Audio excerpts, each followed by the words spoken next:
Okay, this video is going to be talking about adding audio to your WeVideo. So you'll notice I have this video down here and it doesn't have any audio. So I'm going to click on the audio tab and I'll notice that there are a bunch of different types of music that I can play.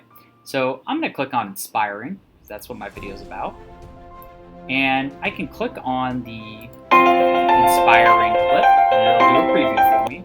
And I think, you know what, that sounds good to me.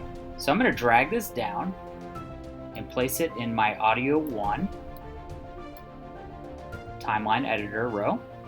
And I can go over here and I can either grab the audio from this side and I can drag it down to make it match my background, or I can simply just go and click on the video at this point right here and click on the scissors and you'll see that it clips, and I'll click on this and then click delete.